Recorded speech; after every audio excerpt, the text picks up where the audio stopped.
ఈడున్నానంటే చచ్చిపోతాను సార్. ముగ్గురు ఆడబిడ్డలు నాకు మస్తు బాధలు ఉన్నారన్న. రోజు వేధిస్తున్నారు. ప్రపంచంలో ఏ దేశ ప్రజలు పక్క దేశాలలో చిక్కుకోవడం లేదు. మన దేశ ప్రజలు మాత్రం ఈజీగా చిక్కుకుంటున్నారు. మనకు కావాల్సిన డబ్బు సంపాదించుకోవడానికి మన దేశంలోనే ఉండొచ్చు కదా, పరాయి దేశానికి వెళ్లి అక్కడ నరకం పడడం దేనికి? మన దేశానికి ఏమి తక్కువ? ఈ ప్రపంచంలో మొత్తం 234 దేశాలు ఉన్నాయి. అందులో హోలిసీ అనే దేశంలో కేవలం 496 మంది మాత్రమే ఉంటున్నారు. వాళ్ళు బ్రతకలేనిది మనం బ్రతకలేమా? ఈ ప్రపంచంలో అత్యంత ఎక్కువ జనాభా కలిగిన దేశం ఏదైనా ఉంది అంటే ఎస్, అది మన ఇండియానే. ఇండియాలో మొత్తం 1.44 బిలియన్ల జనాభా ఉన్నారు. అంటే జనాభా విషయంలో ఇండియా మొదటి స్థానంలో ఉంది. రెండవ స్థానంలో చైనా ఉంది. ఇండియాలో మొత్తం కలిగిన భూభాగం 32,87,263 స్క్వేర్ కిలోమీటర్స్. అంటే ప్రపంచంలోనే 7వ అతిపెద్ద దేశం మన ఇండియా. అయితే భారతదేశం ఉత్తరం నుండి దక్షిణానికి దాదాపుగా 3,214 కిలోమీటర్లు పొడవు ఉంది. తూర్పు నుండి పడమరకు 2,933 కిలోమీటర్లు ఉంది. ఇందులో వ్యవసాయం చేస్తున్న భూములు 45.50%, బంజారా భూములు 5.5%, అడవి ప్రాంతం 23.30%, వాడుకకి అందుబాటులో లేని భూమి 4.9%, వేస్ట్ ల్యాండ్ 4%, వాడుకకి రెడీ అవుతున్న భూములు 4.9%, ఇంకా వాడుకలకి రావాల్సిన భూములు 3.6%, మానవ సంచారం లేని భూములు 1%, నదులు జలాల విస్తరించిన భూములు 8.7%, ఇప్పుడు వృధా కాబోతున్న భూములు 3.3%. ఇన్ని ఫెసిలిటీ ఉన్న మన ఇండియాలో మనం బ్రతకలేకపోతున్నామంటే అది మన సొంత తప్పిదమా లేదా మనల్ని పాలిస్తున్న రాజకీయ నాయకులదా? ఒక్కసారి ఆలోచించండి. ఈ వీడియో చాలా ఇంట్రెస్టింగ్ గా ఉండబోతుంది. వీడియోని ఎక్కడ స్కిప్ కొట్టకుండా చివరి వరకు చూసేయండి. అలాగే మీ ఫ్రెండ్స్ అండ్ ఫ్యామిలీకి ఈ వీడియోని తప్పకుండా షేర్ చేయండి. వీడియోలోకి వెళ్లే ముందు ఈ స్క్రీన్ మీద కనబడుతున్న నంబర్ ని ఏబిసిడి రూట్లో క్యాల్కులేట్ చేసి చూడండి. ఈ పేరు అంటూ ఇష్టపడిన వారు ఎవ్వరు ఉండరు. ఈ నంబర్ కి ఏ పేరైతే వస్తుందో కింద కామెంట్ సెక్షన్ లో తప్పకుండా పోస్ట్ చేయండి. ఇక మీరు లైక్ బటన్ కొట్టేస్తే వీడియోలోకి అయితే వెళ్ళిపోదాం. అరే ఈ గ్యాప్ లో టైటిల్ వేసేదా?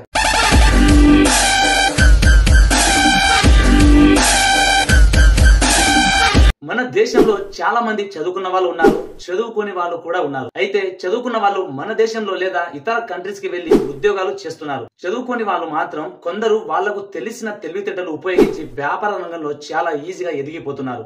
అయితే మిగిలిన కొందరు మాత్రం డైలీ లేబర్ గా జీవనం సాగిస్తున్నారు. ఇక్కడ ఇంకొక ట్విస్ట్ ఏమిటంటే డిగ్రీ చదువుకున్న వాళ్ళు కూడా సరైన ఉద్యోగం దొరకక లేబర్ పని చేస్తున్నారంటే మీలో ఎంతమంది నమ్ముతారు? బయట దేశాలకు వలస వెళ్లే అలవాటు చేసింది వీళ్ళే అని చెప్పొచ్చు. ఎందుకంటే వీళ్ళు చదువుకున్న చదువుకి సరైన ఉద్యోగం దొరకక ఆ చదువుని పోల్చుకొని ఈ లేబర్ పని చేయలేక వీళ్ళు బయట దేశాలకు వెళ్లడం ప్రారంభించారు. అసలు కదా ఇక్కడే మొదలైంది. దేశంలో ఉండే అన్ని నిరుద్యోగులకు ఉద్యోగం దొరకాలంటే అవుట్ సైడ్ కంట్రీ నుంచి మనకు పెద్ద పెద్ద కంపెనీలు రావాలి. మన దేశంలో కంపెనీలు పెట్టడానికి మనం పర్మిషన్ ఇవ్వాలి. ఫస్ట్ ఆఫ్ ఆల్ మన దేశానికి రావడానికి వాళ్ళు మక్కువ చూపించాలి. అలా చూపించాలంటే మన దేశం డెవలప్ అయిన కంట్రీ ఉండాలి. కానీ మనం ఇంకా డెవలప్ అవుతూనే ఉన్నాం. అలాంటప్పుడు మన దేశానికి ఏ కంపెనీలు వస్తాయి? కానీ రప్పించే సత్తా మాత్రం మన రాజకీయ నాయకులకి ఖచ్చితంగా ఉంది. గతంలో 13 ఏళ్లు ముఖ్యమంత్రిగా పనిచేసిన నారా చంద్రబాబు నాయుడు గారు ఆంధ్రప్రదేశ్ రూపురేఖల్ని మార్చేశాడు. కర్మ కొద్దీ ఆంధ్రప్రదేశ్ రాష్ట్రం రెండుగా చీలిపోయింది. ఇటు ఆంధ్రప్రదేశ్ అటు తెలంగాణ.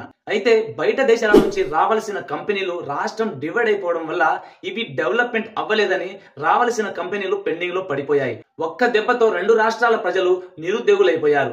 దీనికి తోడు సక్రమంగా ట్యాక్స్ కట్టకపోవడం వల్ల పరిస్థితులు మరింత దిగజారిపోయాయి. ట్యాక్స్ రూపంలో కట్టవలసిన డబ్బుని దాచిపెట్టడం మొదలు పెట్టారు. ఈ తీరులో బ్లాక్ మనీ పెరిగిపోయింది, వైట్ మనీ కరిగిపోయింది. ఒక్క మాటలో చెప్పాలంటే 1000 రూపాయల నోటుగా ఉండాల్సిన మన రాష్ట్రం 30 రూపాయల నోటుగా మారిపోయింది. మీ అందరికీ అర్థమైన భాషలో చెప్పాలంటే ఈ రోజు మీ ఇల్లు గడవడానికి 100 రూపాయలు అవసరం అనుకోండి. కానీ మీ దగ్గర 30 రూపాయలు మాత్రమే ఉన్నాయి. మిగతా 70 రూపాయలు ఎలా సర్దుబాటు చేయాలి? కానీ చెయ్యొచ్చు. ఎలా అంటే మన ఇంట్లో ఉండే బిందె బగిటో తాకట్టు పెట్టి ఆ 70 రూపాయలు కనుక తెచ్చుకుంటే ఇంట్లో సంసారం జరిగిపోతుంది. ఏం మాట్లాడుతున్నావురా? ఈ రోజు మన రాష్ట్ర పరిస్థితి కూడా ఇదే. 70% కోటాను కోట్లు బ్లాక్ మనీని దోచేసి దాచేశారు. ఉన్న 30% వైట్ మనీతో రాష్ట్రం గడపడం చాలా కష్టతరంగా మారింది. ఇది ఒక ఆంధ్రప్రదేశ్ కే కాదు, దేశంలో ఉండే అన్ని రాష్ట్రాలకు ఇలాగే తగలడిపోయాయి. దీన్ని గ్రహించిన ప్రధానమంత్రి నరేంద్ర మోడీ గారు 2016 నవంబర్ 8న నోట్ల రద్దుతో బ్లాక్ మనీని బద్దలు కొట్టాడు.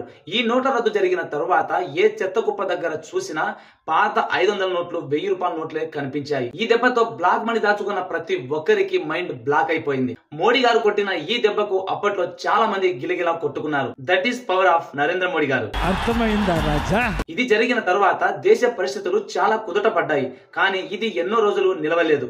కుక్కతోక బంకర్ అన్నట్లు బ్లాక్ మనీని దాయడం మళ్లీ మొదలైంది. కాకపోతే 2000 రూపాయల నోట్లు తిరిగి బ్యాన్ చేస్తారని అప్పట్లో ఎవ్వరికీ తెలియదు. కొన్ని రోజుల తర్వాత ఆ 2000 రూపాయల నోట్లను కూడా చలామణి తగ్గుముఖం పట్టడంతో దాన్ని కూడా బ్యాన్ చేశారు. ఇలా దెబ్బ మీద దెబ్బ కొడుతూ వచ్చాడు మోడీ గారు. కొన్ని రోజులు బాగానే సాగింది. కానీ గవర్నమెంట్ చేంజ్ అవ్వడంతో అసలైన సమస్య మొదలైంది. అదే నిత్యావసర సరుకుల మీద రేట్లు పెంచడం. ఏది చేయకూడదో అదే చేశారు. ఇక ప్రజలు ఉన్న దానితో సంతృప్తి పడడం కూడా కష్టమైపోయింది. ఎలాగోలా బతకాలి కదా అని సోమరిపోతులు కూడా పని చేయడానికి ప్రయత్నించారు. నూనె నుంచి బియ్యం వరకు, వాటర్ ప్యాకెట్ నుంచి వోడ్కా ప్యాకెట్ వరకు అన్ని విపరీతంగా పెంచేశారు. ఇలా విపరీతమైన ఖర్చులతో సొంత రాష్ట్రాల్లో పనులు కూడా సరిగ్గా దొరకక ఈ దెబ్బతో ఒకరిని చూసి మరొకరు మరింత గల్ఫ్ దేశాలకు వెళ్లడం మొదలు పెట్టారు. వెళ్లేటప్పుడు బాగానే ఉంటుంది. తీరా అక్కడికి వెళ్లిన తర్వాతే అసలు సమస్యలు మొదలవుతున్నాయి. కుటుంబాలని వదిలి దూరంగా బ్రతుకుతున్నామనే బాధ ఒక రకమైతే వాళ్ళు స్వతహాగా పెట్టే బాధలు మరో రకం. మన దేశంలో మొత్తం 24 రాష్ట్రాలు ఉన్నాయి. ఒక్కొక్క రాష్ట్రం నుంచి ఈజీగా 100 మంది వేసుకున్న 2400 మంది బయట కంట్రీస్ కి వెళుతున్నారు. ఇందులో వచ్చేవారెవరో చచ్చేవారెవరో అమ్ముడు పోయేవారెవరో ఎవ్వరికి తెలియదు. పేరుకు మాత్రం నేను సౌదీ వెళుతున్నాను, కువైట్ వెళ్తున్నానని చెప్తారే తప్ప అక్కడికి వెళ్లిన వెంటనే ఎలాంటి కష్టం ఉంటుందో ఎవ్వరికి తెలియదు. అక్కడికి వెళ్లిపోయిన తర్వాత కొందరు తిరిగి రావాలంటే గవర్నమెంట్ సాయం తీసుకొని వచ్చే పరిస్థితి నెలకొంది గల్ఫ్ దేశాలలో. రీసెంట్ గా ఆంధ్రప్రదేశ్ అన్నమయ్య జిల్లా రాయచోటికి చెందిన కవితకు కొన్నేళ్ల కిందట వివాహమైంది. ఈమెకు 2 పిల్లలు. భర్త అనారోగ్యం పాలు కావడంతో ఇంటి బాధ్యతలు తన మీద వేసుకొని కువైట్ కి వెళ్ళింది. అయితే ఈమెకు చెప్పిన పని వేరు, అక్కడ చేయిస్తున్న పని వేరు. తిరిగి ఇండియాకు వెళ్లిపోతా అని అనడంతో ఆ యజమాని ఆమెపై అసభ్యకర ప్రవర్తనలు చేయడం మొదలు పెట్టాడు. ఇదంతా వీడియో ద్వారా షేర్ చేసింది. అంతేకాదు తనను బంధించి వేరే చోటికి అమ్మేస్తున్నాడని కూడా వాపోయింది. నన్ను కాపాడన్న రాంప్రసాద్ రెడ్డి అన్న, నిన్ను అమ్మేస్తామా అంటున్నా.